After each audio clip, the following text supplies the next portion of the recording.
जीजी, बहू ने सिल दिए मेरे ब्लाउज। आज के लिए बोला था उसने, दे देगी।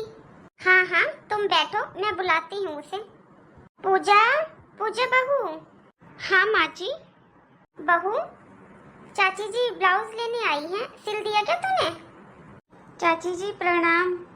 हाँ बहू, खुश रहे, हमेशा खुश रहे। बहू, तूने मेरे ब्लाउज सिल दिए हो तो दे दे। आज के लिए बोला था ना तूने। चाची जी अभी तो नहीं सिले ब्लाउज, मैं कल दे दूंगी आपको।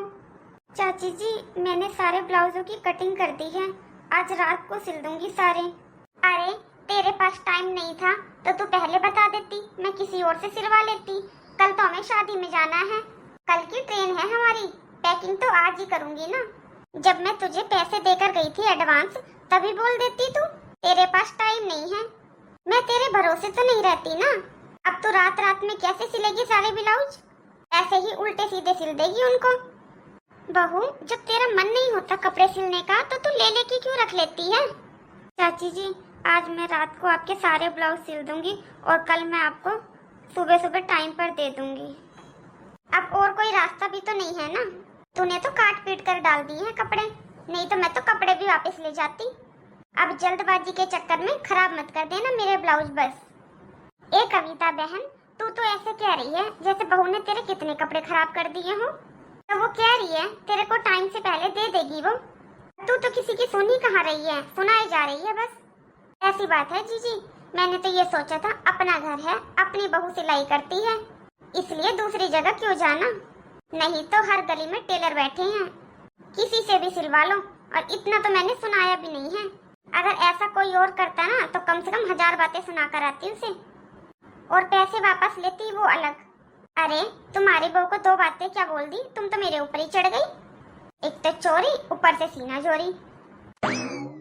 और बहू, तू करती क्या है सारा दिन? अरे वो कल सीमा आई थी, उसका सूट नहीं सिला तूने, और बल्कि हमें कहती है कि मेरा बुटीक खुलवा दो। अरे ऐसे बुटीक चला लेगी क्या तू? तेरे से ये 2-4 कपड़े तो सिले नहीं जा रहे, बुटीक चलाएगी तू? पढ़ी लिखी तू नहीं है, बाहर नौकरी तू नहीं कर सकती है, जो ये घर बैठ के 2-4 पैसे कमा लेती है, तेरा तो वो भी कमाने का मन नहीं है। माँ जी, सुबह 5 बजे से उठकर रात के 10 बजे तक मैं लगी रहती हूँ। आप मुझे ये बताइए मैं कपड़े कब सिलूं? 1 हफ्ता हो गया है माँ जी, मैंने अब तक सिलाई मशीन को हाथ तक नहीं लगाया है। आपको बस मेरा मेरा दिखाई देता है माँ जी। आप छोटी को तो कभी नहीं कुछ कहती हो कि ये काम कर ले। वो सारा दिन अपने रूम में बैठी रहती है, आराम करती रहती है, उसका घूमना फिरना सब हो गया। आपने एक बार भी नहीं कहा उससे कि तू अब मेरे साथ कुछ मदद करवा दे, कुछ हाँ काम में हाथ बटा दे। अच्छा, अब समझ में आई है मुझे समस्या। समस्या है छोटी बहू। मैं जानती हूँ बहू, तुझे छोटी बहू से जलन रहती है। जब से वो इस घर में आई है ना, तूने काम चोरी स्टार्ट कर दी है। जरा सोच कर देख, अगर छोटी बहू की जगह तेरी छोटी बहन आई होती इस घर में तेरी देवरानी बनकर, तो तू उसके साथ भी ऐसे ही बहस करती। अभी वो नई है बहू, पूरी जिंदगी काम ही करना है उसे। अगर वो कुछ महीने, 1-8 महीने आराम कर लेगी तो फिर क्या हो गया? तू अपनी बहन से भी ऐसे ही जलन करती है क्या, जैसे तू अपनी देवरानी से कर रही है?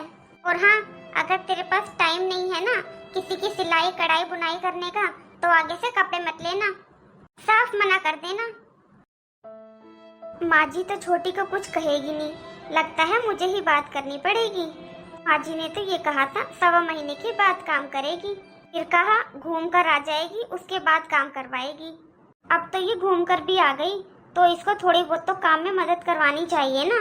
माँ जी तो उससे कभी नहीं कहेंगी काम करवाने के लिए, लेकिन आज मैं ही बात करूंगी छोटी से। या तो वो किचन को संभालेगी तो मैं साफ सफाई कर लूंगी, या वो साफ सफाई का संभालेगी तो मैं किचन संभाल लूंगी।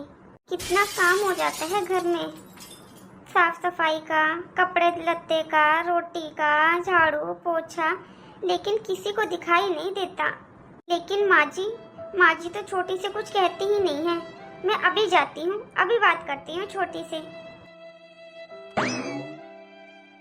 तो देखो, ये भी तो इस घर की बहू है, सारा दिन सोती रहती है, पूरा दिन इसको सोने से फुर्सत नहीं मिलती है। उठेगी फिर फोन पर बातें करने लग जाएगी। मैं ही इनके घर की ऐसी बहू हूँ जो सोने के बारे में सोच भी नहीं सकती।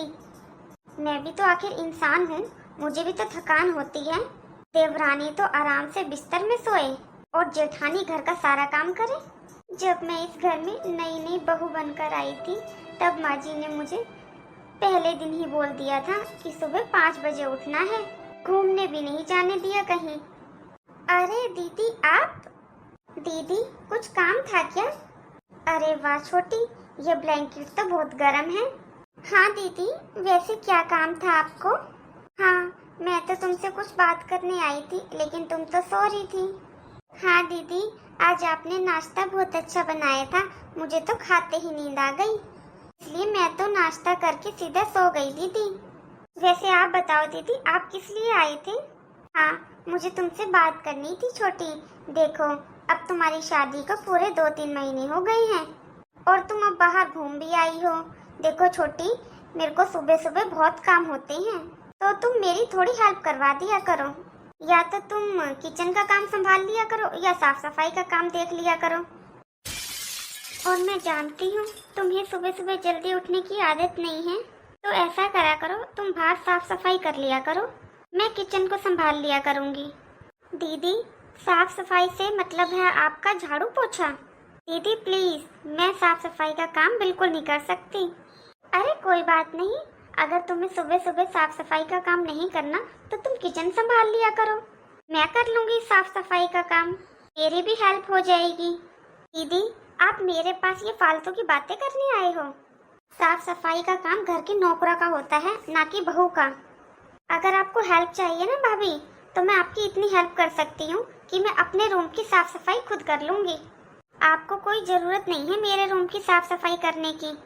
और रही बात किचन की, और दीदी, आपको खाना बनाने में अगर ज़्यादा दिक्कत हो रही है तो मैं अपनी और अपने हस्बैंड का खाना खुद बना लिया करूँगी। ये क्या कह रही हो छोटी तुम, कि अपना खाना बना लोगी, अपने रूम की साफ सफाई कर लोगी? ऐसा थोड़ी नहीं होता है घर परिवार में।